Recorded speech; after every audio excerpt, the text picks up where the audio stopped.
Sejam bem-vindos a mais um Acredite Se Quiser, Nota Marrom. Já tá virando padrão aqui nesses relatos. E hoje nós vamos seguir nossa regra à risca. Um relato daquele bacana. Compartilhar com vocês meu sentimento. Estou gravando isso às 9 horas da noite, um horário extremamente pouco recomendável para se gravar, mas muito apropriado para se escutar. Não é mesmo, Sr. Ufudjack? Isso aí, Mr. PH. Eu estou aqui bem tranquilo, bem relaxado e acho que vai continuar assim.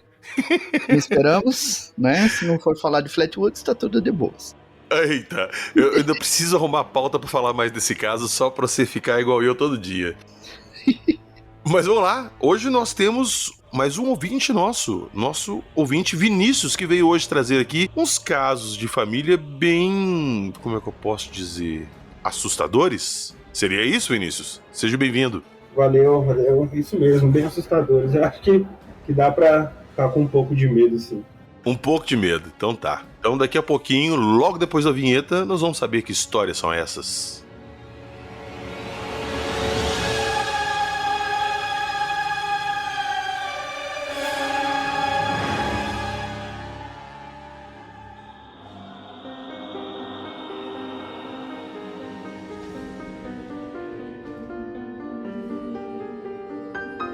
Incorporação, orações, espírito obsessor, tolerância alcoólica, exorcismo.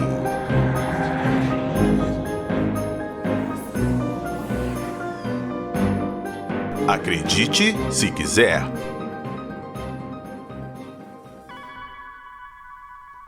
Já ouviu falar de estigmata e possessões demoníacas? Ruídos estranhos perturbam você no meio da noite? Luzes estranhas no céu já te causaram lapso temporal? Você tem sensações de medo em seu porão ou sótão? Visitas ou mensagens de pessoas que já morreram é algo da sua rotina? Você ou alguém de sua família já viu monstros, espectros ou fantasmas? Se a resposta for sim, não perca mais tempo. Mande o seu relato para acredite se quiser podcast@gmail.com. Estamos prontos a acreditar em você.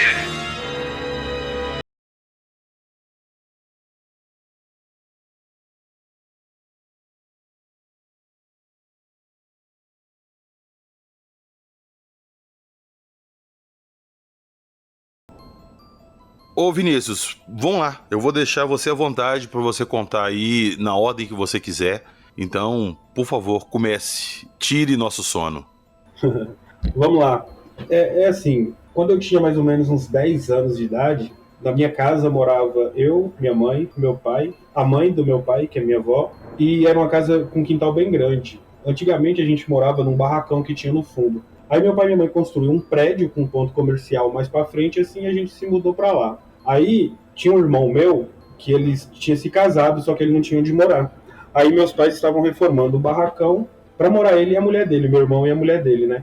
Aí nessa época também teve uma irmã minha, era casada e morava em São Paulo. Aí o marido dela sofreu um acidente de moto, quase amputou o pé e teve que vir pra Minas pra ficar lá pra minha mãe ajudar na recuperação e tudo mais.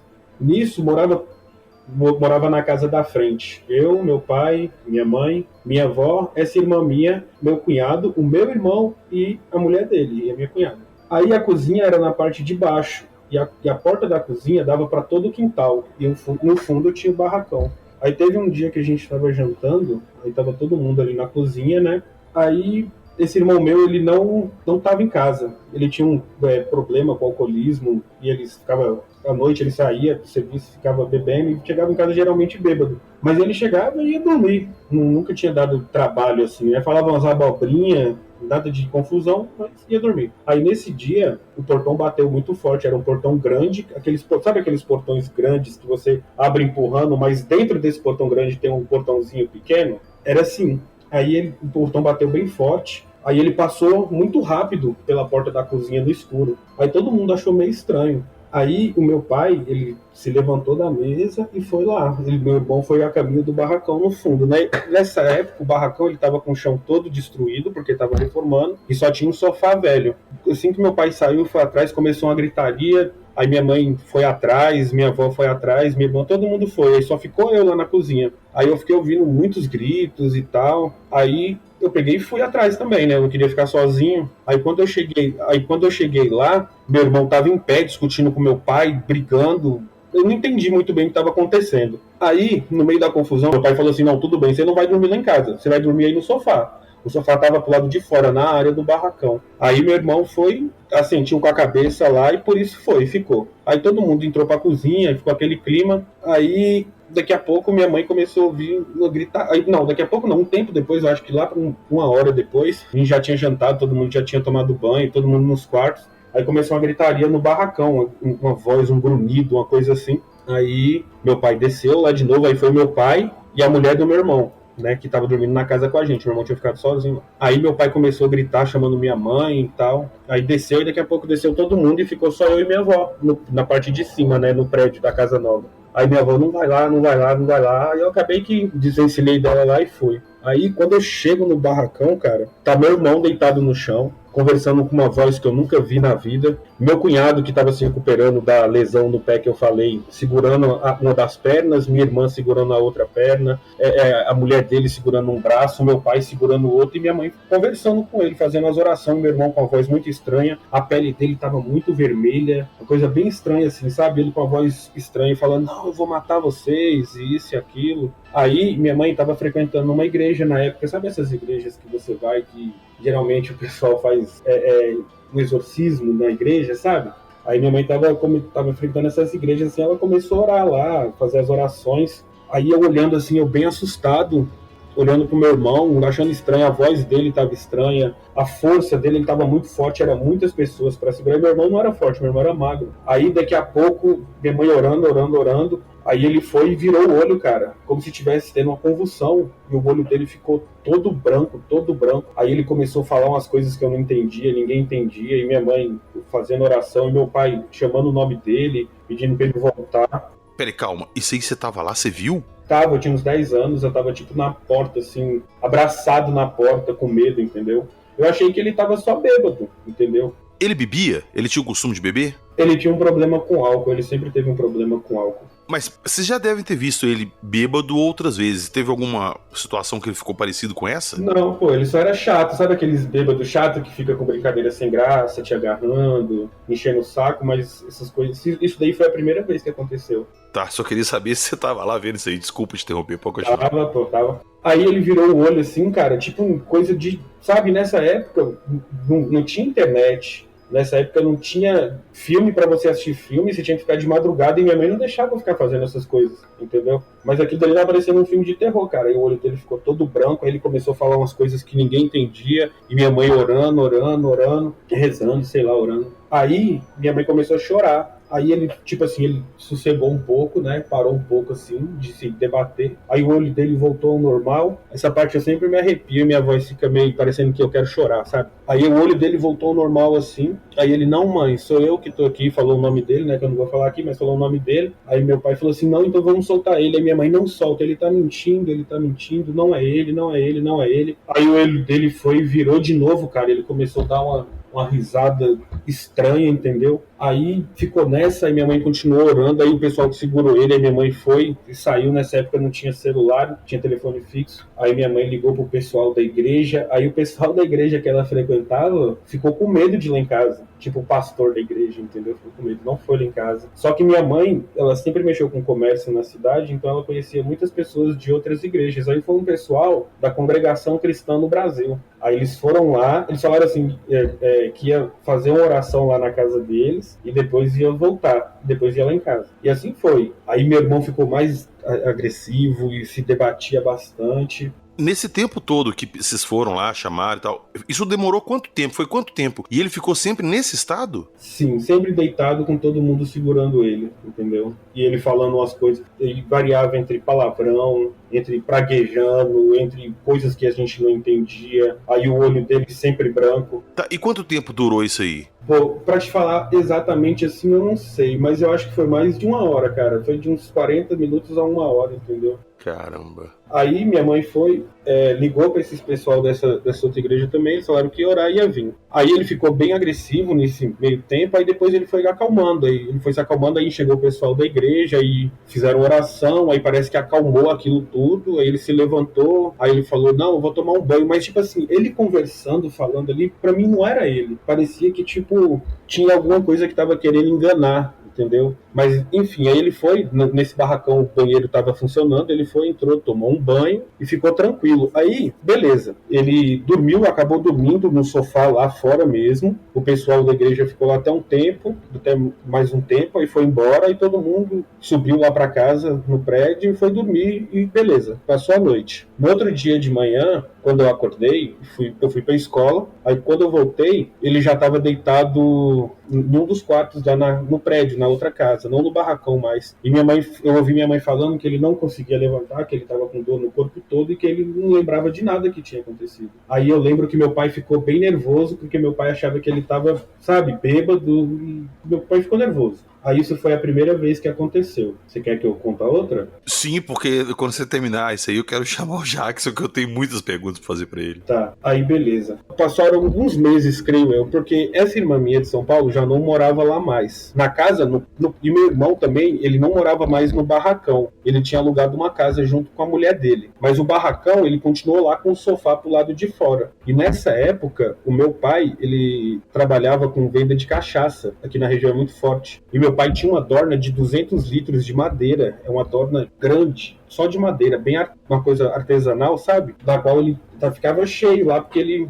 vendia e tal. E ficava lá no barracão. O barracão ele já estava reformado, mas ninguém morava lá mais. E ficava o sofá pro lado de fora ainda. Nessa época, eu lembro que morava na casa eu, meu pai, minha mãe, minha avó, e tava de passeio lá uma irmã minha, um ex-marido dela e os 2 filhos. A menina já era mais velha, né? Já andava, falava. Acho que eu devia ter uns 10 anos ainda, a menina devia ter uns 6 anos de idade. Minha sobrinha, no caso. E meu sobrinho era de colo. Aí foi mais ou menos parecido com o que foi da outra vez. A gente tava na cozinha, todos nós. Aí ele foi, já chegou na cozinha ameaçando todo... Mesma coisa, o portão bateu, ele já entrou, ele já não morava lá mais, mas ele tinha acesso livre lá em casa, né? Ele entrou, bateu o portão e já chegou na cozinha, na porta da cozinha, ameaçando todo mundo, já veio pra cima da minha mãe e falando um monte de coisa. Eu não lembro exatamente o que ele falava, mas falando um monte de coisa. Aí só sei que foi evitada a briga. Aí ele foi e pegou uma faca. No que ele pegou a faca, minha irmã falou assim, sobe, corre todo mundo. Aí a gente subiu a escada correndo, todo mundo, cara, todo mundo. E ele ficou tipo na cozinha, na porta da cozinha, dando risada. Aí todo mundo se trancou no quarto da minha mãe, porque a casa era assim, tinha a cozinha embaixo, um banheiro, a despensa, aí você subia a escada. Na hora que você subia a escada, você parou no final da escada, a sua direita era o quarto da minha mãe. E à esquerda tinha um corredor com 2 quartos e uma sala. Então era um vão que tinha ali no meio, porque quando você terminava a escada, você tinha que subir 2 degraus para a direita, para o quarto da minha mãe, ou 2 degraus para a esquerda, para o corredor. Aí todo mundo se escondeu no quarto da minha mãe, ele ficou lá na cozinha quebrando tudo, xingando, fazendo um monte de coisa. Aí a gente entrou para dentro do quarto da minha mãe e ficou lá. Ele foi e subiu, ele começou a bater na porta, começou a falar com a mesma voz, começou a falar que ia matar todo mundo, que isso e aquilo. Aí minha mãe pegou meu cunhado e minha mãe... Não, eu me enganei, meu pai não estava nesse dia, meu pai estava em uma viagem. Aí meu cunhado e minha mãe pegou uma mesa que tinha dentro do quarto e colocou na porta para servir tipo de barricada, para ele não entrar, né? Aí esse dia foi o mais sinistro, por quê? Ele ficou muito tempo ali, batendo na porta, tentando entrar, falando que ia matar todo mundo, falando umas coisas, umas línguas que ninguém entendia. Aí teve uma hora que ele foi e sossegou assim, aí a gente ficou calado, aí a gente só ouviu um monte de passos no corredor. Cara, ele veio correndo pelo corredor, ele conseguiu pular o vão, né, das escadas, e dar tipo, como se fosse uma voadora na porta, e a porta era de madeira. Aí a porta quase que arrancou. Aí ele fez isso umas 2, 3 vezes, a porta só não saiu do lugar porque tinha mesa. Aí beleza. Nisso, ele desceu as escadas, saiu pela cozinha, aí a gente foi pra janela pra ver o que ele ia fazer. Aí ele foi lá na Dorna, lá no barracão, foi lá na Dorna. Cara, ele bebeu muita cachaça, muita cachaça. Aí ele falou uma coisa assim, ele olhou pra janela, viu que a gente tava olhando e falou assim, aqui é João. Falou, sabe, como se não fosse ele ali. Obviamente ele não chamava João. Não, ele não chamava João, muito diferente o nome dele disso. Aqui é João. Cara, ele bebeu muita cachaça, cara, muita cachaça. Tinha 200 litros de cachaça, não tô falando que ele bebeu os 200, mas ali ele bebeu muita cachaça, ali derrubaria qualquer um, cara. Qualquer um, com 20 minutos bebendo aquela quantidade ali, morreria. Aí, depois que ele bebeu, ele ficou olhando pra janela, a gente assustado, isso no segundo andar. Aí ele tomou uma distância assim, PH, e veio correndo. No que ele veio correndo, ele bateu os pés na parede e as mãos assim. Cara, eu acho que por coisa de 1 metro ele não alcançou a janela no segundo andar, cara. Foi uma coisa surreal. Aí, depois desse pulo, ele subiu de novo, ficou batendo na porta e a gente ficou acuado dentro de casa. Parecia que os vizinhos não estavam ouvindo, ninguém podia vir ajudar a gente. Aí ele foi e desceu a escada, pegou uma bicicleta, abriu o portão, deixou o portão grande aberto e saiu. Aí meu cunhado, dá pra gente sair. A gente foi e saiu. Aí minha mãe foi, pegou o telefone que ficava em outro cômodo e ligou pros mesmos irmãos da igreja que ela estava frequentando agora, que era a Congregação Cristã no Brasil. Os irmãos falaram a mesma coisa, a gente vai orar e vai para aí. Beleza. Aí nisso a gente estava ali na porta da rua, a gente não chamou ninguém, não comunicou ninguém, porque a gente pensou que ele não ia voltar, né? Pensou que os irmãos iam vir depois. Cara, do nada vira a esquina, ele de bicicleta, muito rápido. Aí a gente correu, todo mundo correu e se escondeu no quarto de novo, cara. Refém do quarto de novo. Ele chegou, fechou o portão, jogou a bicicleta no meio do quintal e subiu as escadas. No que ele subiu as escadas, ficou um silêncio assim, aí veio um cheiro muito doce pra dentro do quarto. Aí ele começou a queimar vela, começou a queimar incenso, começou a queimar um monte de coisa, começou a falar umas coisas que ninguém... Eu chego a ficar arrepiado quando eu lembro dessas coisas. Começou a falar um monte de coisa que ninguém entendia de novo, entendeu? E nisso ficou ali por mais alguns minutos. Aí, depois disso, ele desceu de novo, todo mundo foi pra janela, ele foi lá pro barracão de novo.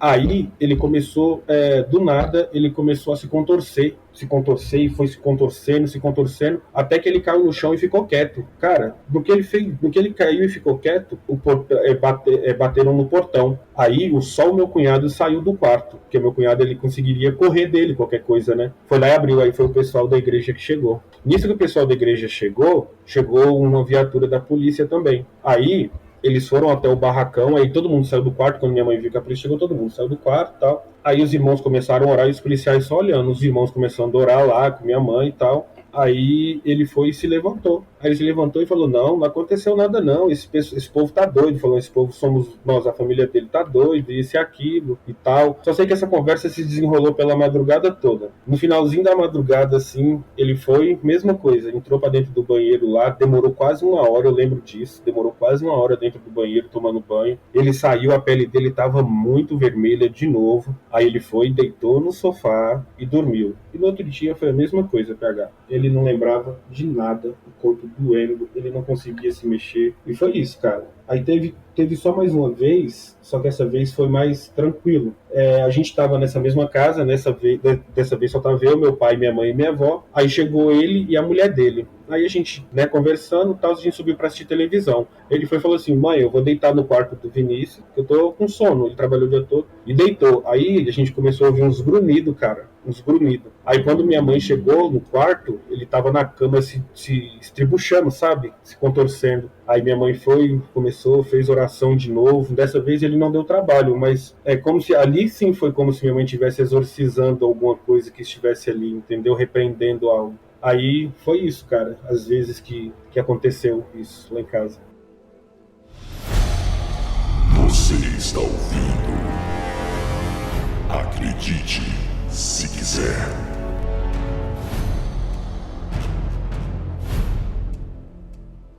Eu não quis te interromper, eu fui deixando você contar, mas uma coisa que me chamou muita atenção foi que você relatou que ele pulou um vão gigantesco, uma altura grande, pegou a bicicleta, saiu correndo, voltou, conversou com o guarda, conversou com gente, tomou banho, depois de beber, 5, 6 litros de cachaça. Ele conseguiu fazer isso tudo ainda? Conseguiu, cara. E tipo assim, eu tenho um amigo que ele era pai de santo, né? E eu sempre ia pra casa dele pra gente jogar videogame. Ele era relativamente novo. Pai de santo, assim, não sei se ele é pai de santo, mas ele fazia trabalhos num terreiro, entendeu? Aí, sempre que ele ia fazer, a gente tava jogando videogame, aí chegava alguém na casa dele, a mãe dele também participava. Cara, ele entrava pra dentro do quarto ali pra incorporar, eu acho que é incorporar que fala, não é? Eu acho que é isso. Eu não sei, Jackson, é isso? É isso, incorporação. Isso, aí ele entrava pra dentro desse quarto, cara, ele bebia ali 3, 4 garrafas de vinho, e quando ele saía como se não tivesse bebido nada. Foi mais ou menos o que aconteceu com o meu irmão, entendeu? Ele bebeu muito, mas depois pareceu que não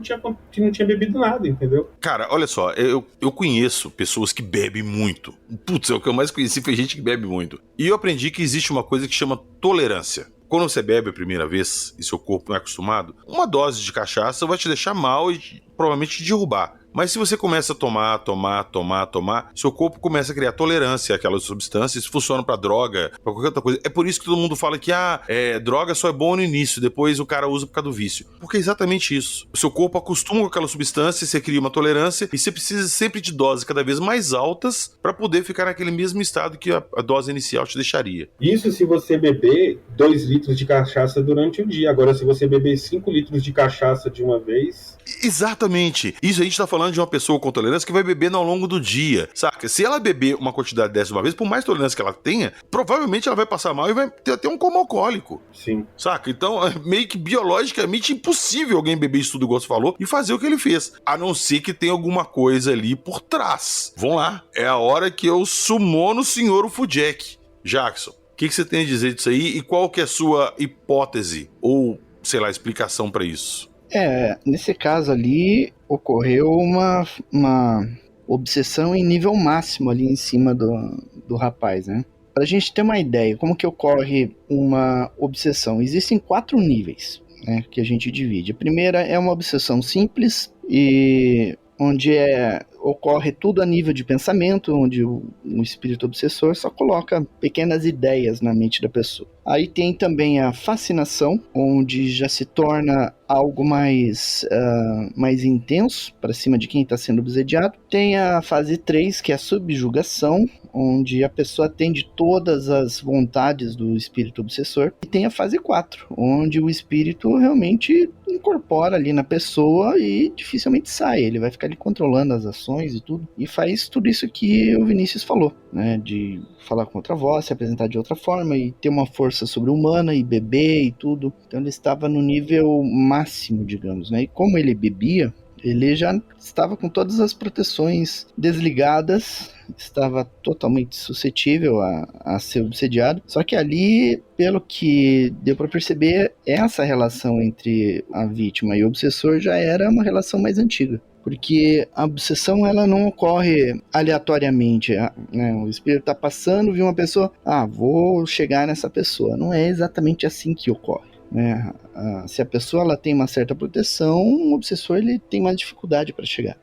O obsessor ele só vai encontrar um caminho para obsediar alguém se esse alguém não cuidar das próprias energias, dos pensamentos, ações, palavras e tudo. E se ele cuida disso tudo, ele tem mais proteção, né? Ele não se torna uma vítima indefesa. Agora, se a pessoa não cuida das energias, pensamentos, ações, palavras e tudo, e começa a beber, fumar, usar drogas, isso é como se fosse um convite para a obsessão. E é pior ainda se já existe uma relação prévia. A maioria das pessoas acha que quando a pessoa morre, ela muda, né? Ela não tem nenhuma necessidade mais, né? Se a pessoa... Na verdade é diferente. A morte, ela não muda ninguém, espiritualmente falando. Se a pessoa, ela é alcoólatra aqui, e de repente ela morreu, quando ela acordar no plano espiritual, ela vai ter a necessidade de usar o álcool, a droga, então ela vai buscar essa energia. E aonde que ela vai encontrar isso? Vai encontrar nas pessoas que bebem, nas pessoas que fumam, usam drogas, né? E se você usar a clarividência para ver isso, esse tipo de obsediação, ela é algo nojento mesmo. Muito nojento, porque, só pra ter uma ideia, uma pessoa que é fumante compulsivo, digamos assim, ela morreu, ela vai ter essa necessidade no plano espiritual. E aí, aonde que ela vai buscar essa energia? Ela vai buscar nas pessoas que estão com sem proteção nenhuma e que são fumantes. Então ela vai chegar, vai ver alguém que está fumando, alguém que fuma com frequência, então ela vai ficar ali perto daquela pessoa. Ali já começa essa primeira fase, que é a obsessão simples, né? Então a pessoa, quando acender o cigarro, esse espírito ele só aproxima o rosto do que está encarnado e suga aquela energia que vem do cigarro. É como se fosse um beijo, sabe? Não sei se vocês já viram o Harry Potter no Prisioneiro de Azkaban, que vem o Dementador lá e suga pela boca da pessoa. É aquilo. O espírito ele chega, ele é como se fosse um beijo, ele suga aquela energia, né? E aí ele fica ali, fica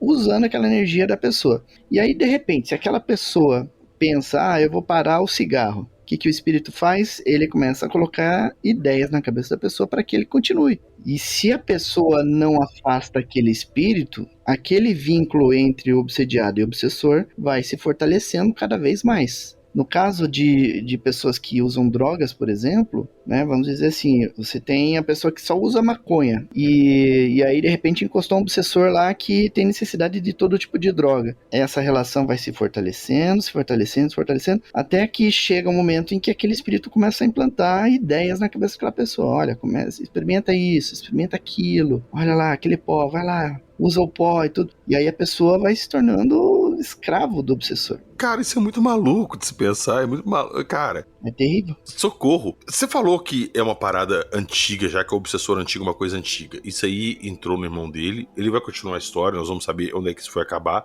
mas isso aí persegue a pessoa que recebeu isso, e se ela não mudar alguma coisa assim, isso acompanha ela, e pode aparecer a hora que essa entidade bem entender, ela, tchump, sou eu agora? Olha, lá no terreiro a gente tem vários casos de obsessões que duram várias vidas, não apenas uma. Socorro, velho. Se a pessoa não busca ajuda, se ela não cuida das próprias energias, das próprias ações e tudo, aquilo vai se prolongando, né? A gente tem casos, por exemplo, de pessoas que lá na Idade Média deram um golpe em outra pessoa, a pessoa morreu, o cara violentou a mulher, violentou a filha desse cara, e aí virou uma obsessão, e tá aí até hoje aquela obsessão naquela pessoa, incomodando, e aí às vezes se torna vingança mútua, né? O cara sabe que o obsessor ferrou ele numa vida, vai ter um momento que isso se inverte, o obsessor vai estar encarnado e esse que estava obsediado, ele está desencarnado, e ele vai obsediar como forma de vingança. Então se torna um ciclo, e isso precisa ser quebrado em algum momento, né, para que eles possam evoluir. Ô Jackson, e tem alguma diferença? A gente vê muito em filme, o Exorcista, clássico, todo mundo assistiu. Pazuzu encarnou na Megan lá e deu aquele problema todo. Tem alguma diferença dessa representação clássica que a gente tem para isso que ele contou? Ou é basicamente o mesmo fenômeno, mas com, como é que eu posso dizer, lados religiosos diferentes lidando com isso? São interpretações diferentes, né? É que a maioria das religiões, elas vão se basear em um único aspecto. Por exemplo, vai ter religiões que vão se basear só no Alcorão, outros só na Bíblia. É difícil você ter uma religião que vai expandindo e absorvendo os elementos de várias religiões, né? Cada religião, digamos assim, a gente costuma dizer que a realidade é um espelho. E esse espelho se partiu e cada religião ficou com um pedacinho de um espelho, né? Então vai ter uma visão limitada daquilo. Então é preciso conhecer as diferentes vertentes religiosas, espiritualistas, para ter uma noção melhor do que realmente ocorre. E aprender técnicas também para, digamos assim, ajudar, né? Nesse caso, amparar quem precisa ser amparado, encaminhar quem precisa ser encaminhado, afastar quem tem que ser afastado, né?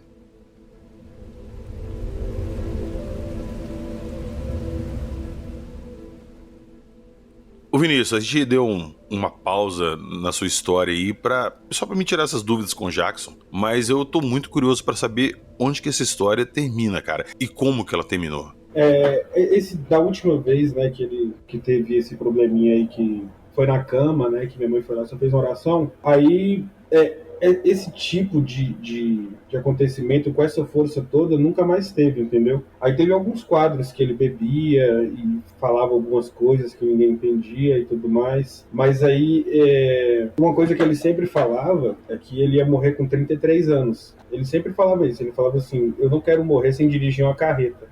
Aí, eu acho que quando ele tinha uns 31 anos, mais ou menos, ele dirigiu uma carreta. Aí com 33 anos ele faleceu, entendeu? Aí ficou assim, e eu nunca, cara, é engraçado, porque eu demorei, faz 16 anos que ele morreu, 16 anos. Eu nunca tinha sonhado com ele, nunca tinha, sabe, nada disso. O enterro dele foi uma coisa muito dolorosa para a família toda, que foi a primeira vez que eu perdi alguém próximo. Minha mãe ficou... Você imagina como uma mãe ficaria, né? Aí, há algum tempo atrás, eu fui e sonhei com ele. Eu não lembro do sonho, não lembro o que eu sonhei, mas eu lembro que eu sonhei com ele. E aí é isso, cara.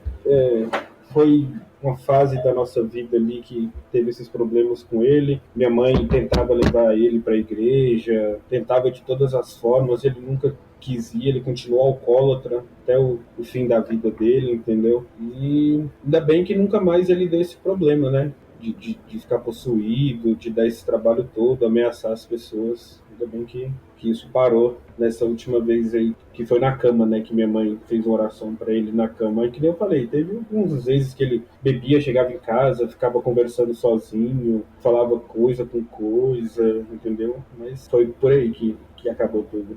Ó, eu não tenho nem como mensurar o que você passou, cara. Eu só tenho a deixar aqui meu pesar pra você, meus sentimentos. Mas uma coisa, quando você tava falando aí, falou que ele ia morrer com 33 anos, que ele já tinha falado isso. 33 anos é a idade de Cristo. E muitos livros, muitas histórias que a gente escuta, muitos mitos, que essa idade ela tem um simbolismo quando a pessoa fala que vai morrer com essa idade. Jackson, me ajuda nisso aqui. Tem alguma coisa a ver, ou é só de filme mesmo, de cultura pop? Ou tem algum sentido nisso? Tem algum significado? Cara, existem vários significados, né, de numeração, e aí varia conforme algumas linhas, né? Algumas linhas têm uma interpretação, outras têm outra interpretação. Mas ali provavelmente era algo que já estava meio que programado no caminho dele, alguma coisa assim, de morrer com essa idade, tudo. Existe uma coisa que a gente chama que é a cocriação, né? A pessoa, ela coloca uma ideia também na cabeça e vai alimentando aquela ideia, até que aquela ideia se concretiza realmente, né? Pode ter sido isso, ou ele estava já com o caminho meio já programado para ser esse período de vida, né, que ele teria. É difícil saber agora, né, porque tem que ter algum tipo de informação espiritual para ter uma resposta nesse caso, né. Assim, a distância, sem conhecer assim mais sobre ele, sem sentir a energia, é mais complicado de falar definitivamente, né, sobre o que seria. Depois dessa história aí do seu irmão, eu fiquei curioso pra saber se teve mais alguma coisa ali na sua família nesse sentido, de terem visto alguma coisa, sentido alguma coisa. Esse tipo de coisa aconteceu só com ele? Teve alguma coisa mais nessa linha dentro da sua família? Cara, desse jeito assim, não, né? De possessão e tal, não. Aqui onde eu moro hoje, o pessoal fala que já ouviu muito, né? Criança chorando, mãe gritando com filho, essas coisas assim. Meu sobrinho conta que já ouviu, minha mãe conta também, mas eu mesmo nunca tive essa experiência não, entendeu? De algo sobrenatural. Minha única experiência sobrenatural na minha vida toda foi essa daí com meu irmão. Nem ufológica, nada disso não, entendeu? Você está ouvindo. Acredite, se quiser.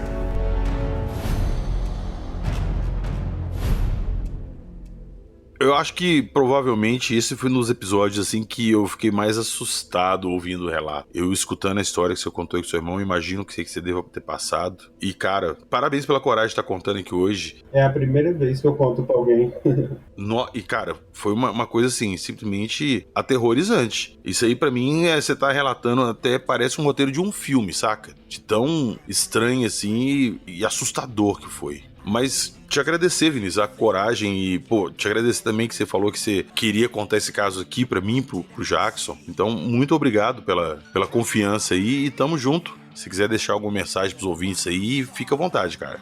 Cara, eu só queria agradecer o tempo de vocês mesmo, vocês terem me ouvido, ter contado. Às vezes parece que dá um alívio na gente, né? De poder contar para pessoas que não vão deixar conta da cara da gente, achar que a gente é maluco, essas coisas.